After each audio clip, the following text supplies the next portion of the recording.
Hey, what's up mga kaballers? Maligayang pagbabalik sa aking channel. Halina't pag-usapan natin ang balitang Golden State Warriors. Swerte sa bagong big man at ang balitang dalawang player ng Lakers na siguradong ititrade na. Kilalanin. Tara't pag-usapan natin yan dito sa Basketball Hotshot.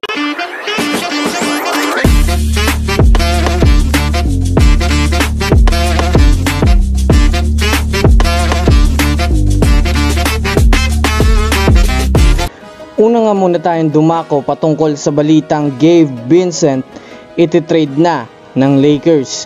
Well, alam naman nga po natin na naging maganda nga po ang naging performance nitong si Gabe Vincent sa mga panahong nasa Miami Heat pa nga ito.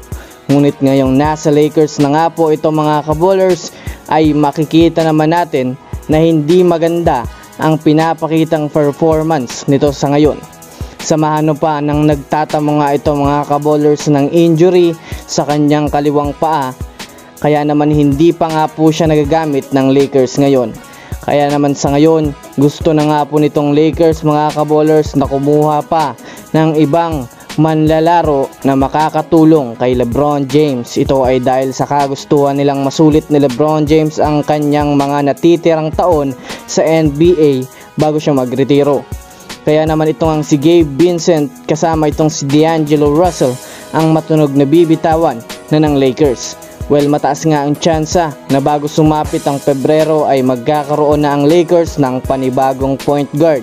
Kaya abang-abang na lang tayo kung sinong point guard ang babagsak dito sa kupunan ng Los Angeles Lakers.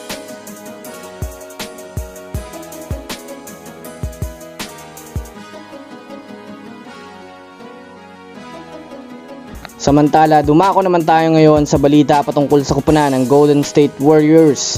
Alam naman nga po ninyo na nakuha na naman ng Warriors ang kanilang pangalawang sunod na panalo sa Portland Trail Blazers. Inuulan nga ng suporta ng mga fans ang Warriors dahil sa mga papuri na kanilang natatanggap sa ngayon, lalong-lalo na kay Klay Thompson.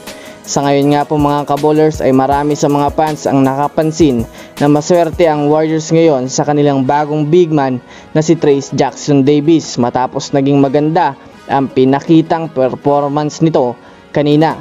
Nakapagtala nga ito ng 14 points, 8 rebounds na may kasamang 3 assists. Samahan mo pa mga kaballers ng malakas nga po ang ipinamalas nitong depensa upang makontrol ng Warriors ang atake ng Portland Trail Blazers sa ilalim ng basket. Kaya naman makikita natin mga kaballers na mas mahaba nga po ang binigay ditong minuto kumpara kay Kevon Looney.